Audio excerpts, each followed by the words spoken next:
அஸ்ஸலாமு அலைக்கும் வரஹ்மத்துல்லாஹி வபரகாத்துஹ்.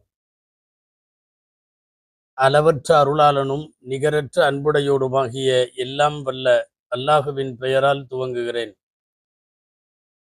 அருமைநாயகம் ஸல்லல்லாஹு அலைஹி வஸல்லம் அவர்களின் மீதும் பாக்கியங்கள் நிறைந்த அவர்களுடைய உம்மத்தின் மீதும் குறிப்பாக இக்காணொளியில இணைந்திருக்கிற நம் அனைவர் மீதும் எல்லாம் வல்ல இறைவனின் நல்லருள் என்றென்றும் நிறைவாக உண்டாவதாக. ஆமீன். அன்பானவர்களே, உலகத்தையே உலுக்கி போட்டிருக்கிற ஒரு சோகமான துயரமான செய்தி. ஈரானுடைய அதிபர், அந்நாட்டினுடைய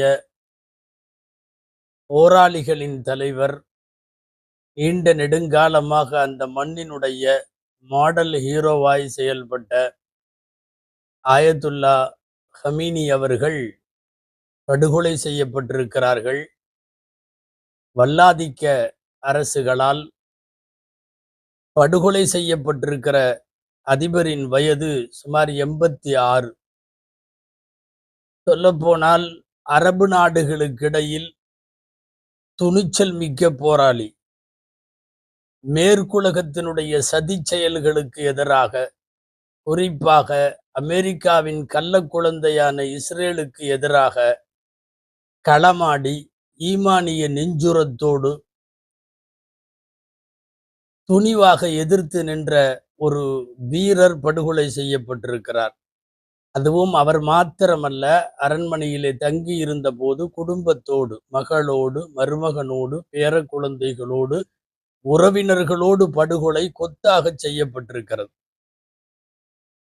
அன்பானவர்களே, நீண்ட நெடுங்காலம் ஈரானுடைய தலைவர், ஆட்சியாளர், மார்க்க அறிஞர், அவர்களுடைய ஷியா பிரிவின் ஃபத்வாக்களில் தேர்ந்தவர். மிகச் சரளமாக அவருடைய உரைகளில் குர்ஆனுடைய வசனங்கள் இடம்பெறுவதை அவர்கள் உரைகளை கேட்டவர்களுக்கு தெரியும். நன்றாக சொல்லுவதானால், ஈரானிலே பிறந்திருக்கிற குழந்தைகளில் இன்றைய 40 வயது வரை உள்ள ஈரான் மக்கள் அத்தனை பேருக்கும் இவரை தவிர வேறு தலைவரை தெரியாது. இதற்கு முன்னாலே இருந்த ஆயத்துல்லா கொமேனியோ அல்லது அதற்கு முன்னாலே உள்ளவர்களோ, அவர்களெல்லாம் விடை பெற்றதற்கு பிறகு சுமார் 80களிலே இருந்து 2026 வரையும் 40 வருஷ கால ஈரானுடைய தலைவர் என்கிற அடிப்படையில், இன்றைக்கு சுமார் 40 வயதாக இருக்கிற ஈரானுடைய எந்த மனிதருக்கும் இவரை தவிர ஒரு இரண்டாவது தலைமை தெரியாது. அப்படி ஒரு நீண்டகால தலைவர் அந்த மக்களுக்கு.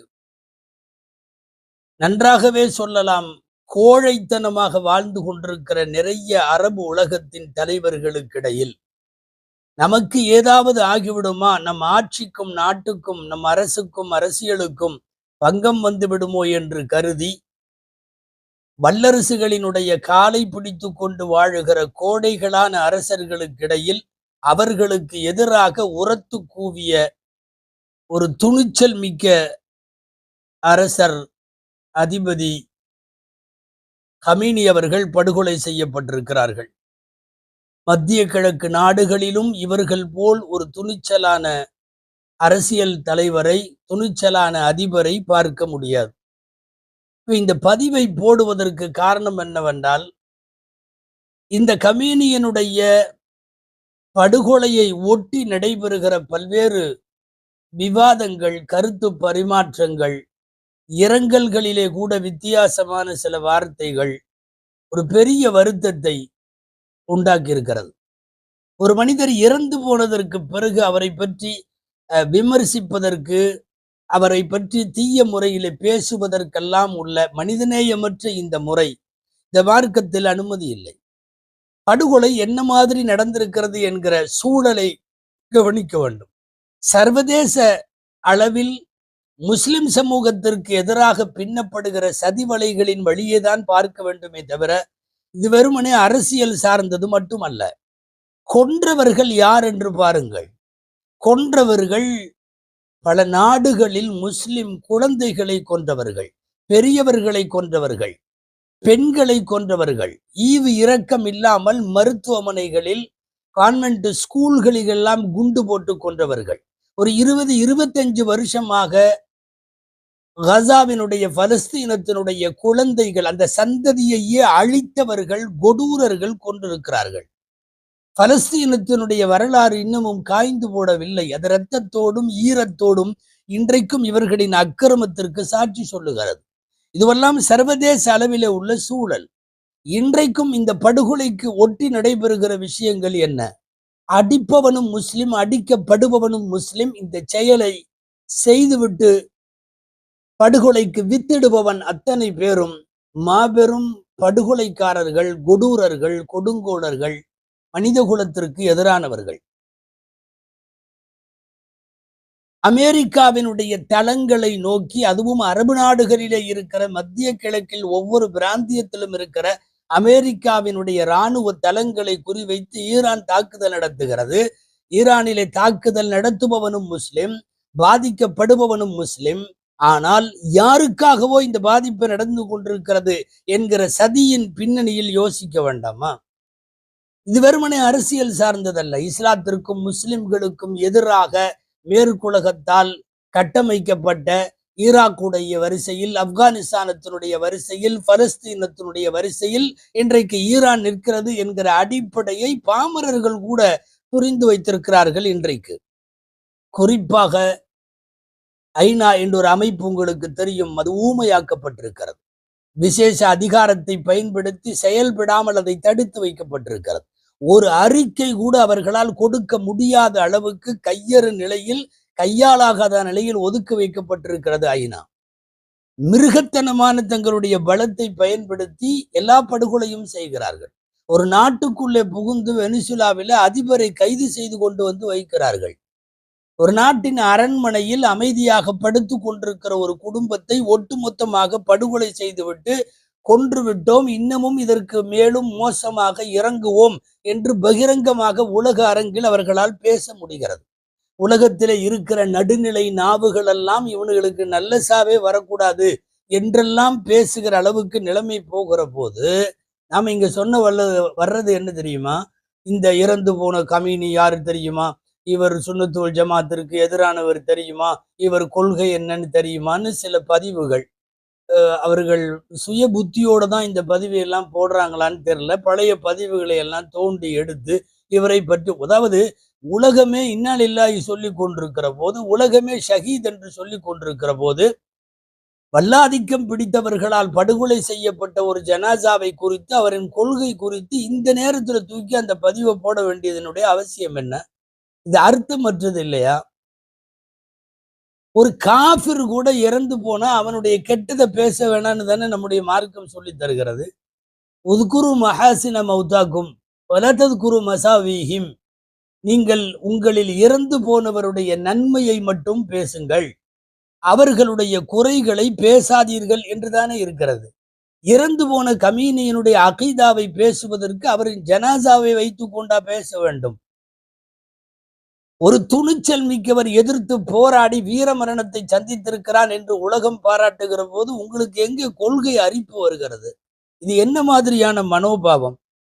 இதுக்கு முன்னாடி அப்படித்தான் ஒரு சதிகாரத்தினுடைய பின்னணியில், சதியின் பின்னணியில் சதாம் ஹுசேன் படுகொலை செய்யப்பட்ட போதும் இங்க நம்மளுக்கு சில பேர் பெரிய கொள்கை தலைவர்கள் மாதிரி உட்காந்துக்கிட்டு, அவர் தெரியுமா, அவர் முகத்துல தாடி இல்லை தெரியுமா, அவங்க பிள்ளைகள்லாம் ஸ்கர்ட் போட்டிருக்காங்க, குட்டப்பாவாடை தெரியுமா, அவருக்கு அந்த நாட்டுல சிலை இருக்கு தெரியுமா, திரும்ப திரும்ப படுகொலை செய்தவன் யாரோ அவனை பற்றி விட்டுவிட்டு படுகொலை செய்யப்பட்டவர்களை பற்றி, அவர்களின் கொள்கையை பற்றி பேசுவதற்கு இது நேரமா?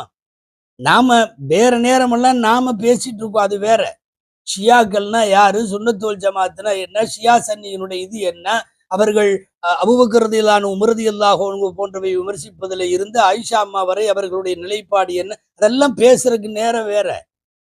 உலகத்தினுடைய சூழலை புரிந்து கொள்ளாமல் எல்லாம் ஜனாசாவுடைய செய்தி போயிட்டு இருக்கு, அவர் படுகொலை செய்யப்பட்டார் என்பதை கதறி அழுது கொண்டு ஈரானுடைய தொலைக்காட்சி அதிகாரப்பூர்வமாக அறிவிக்கிறது. குறுக்க கொமேனியினுடைய இவர் கமீனியினுடைய கொள்கை பத்தி உங்களுக்கு தெரியுமா என்று யார் இப்போ அவரை என்னமோ அல்லாஹ்வுடைய ரசூல்னு யாரும் சொல்லிட்டாங்களா? துணிச்சலாக எதிர்கொண்ட ஒரு வீரனின் படுகொலையில் முடிந்தால் துணிச்சலை பாராட்டு. யாரு கொலை செஞ்சானோ அவனை திட்டு. இது இந்த நேரத்திற்கு அவ்வளவு மட்டும்தான் நம்முடைய வாய்களுக்கு அனுமதி. வேற நேரங்கள்ல கொள்கையை பேசுறதெல்லாம் வேற. காபிர்களை கூட இப்படி இறந்து போனதற்கு பிறகு கொள்கை விஷயத்துல வச்சுக்கிட்டு அவன் அப்படி இவன் அப்படின்னு பேசலாமா? மன்சல்லா சலாத்தனா வஸ்தக்பர கிப்லத்தனா வஅக்கல தபீஹத்தனா ஃபஹுவ மின்னா. இந்த கான்செப்ட்ல நிறைய பேர் உலகத்துல இருக்காங்க. அதாவது அஹ்லுல் கிபிலா என்கிற கிபிலாவை முன்னோக்கி தொழுகிற யாரையும் நாங்கள் காஃபிர்னு சொல்ல மாட்டோம் என்கிற கருத்தில் உலகத்தினுடைய பெரிய அறிவுஜீவிகள்லாம் இருந்திருக்கிறாங்க. இன்னைக்கு இவர்கள் காஃபிரா முஸ்லிமா என்கிற வாதமோ, இவர்கள் இப்படியா அப்படியா என்கிற வாதமோ, இவங்க கொள்கையெல்லாம் தெரியுமா என்கிற வாதமோ, இது முதல்ல இந்த குப்பையை கொண்டு வந்து ஏன் இந்த நேரத்துல போடணும்? நீங்க கமேனி படுகொலை செய்யப்பட்டிருக்கிற ஜனாசாவை குறித்து உலகம் விவாதித்து கொண்டிருக்கிற போது அவருடைய கொள்கை மோசோன்ற பதிவை போடுறதை விட ஒரு வேலை செய்யலாம். அமெரிக்கா வாழ்க, இஸ்ரேல் வாழ்க அப்படின்னு சொல்லிட்டு உட்காந்துக்கலாம். கிட்டத்தட்ட அதுதானே அர்த்தம். எதிர்த்தரப்பில் படுகொலை செய்தவனை குறித்து காட்டமான பதிவுகளை உலகத்தினுடைய நிறைய சமூக அக்கறை சார்ந்த செயற்பாட்டாளர்கள் எல்லாம் போட்டு கொண்டிருக்கிற போது கொள்கையும் கத்திரிக்காயும் கொண்டு வந்து அவரு ஷஹீதான நேரத்தில் இதை போடுவதா? சர்வதேச நிலவரம் என்னவென்றாவது புரிய வேண்டாமா?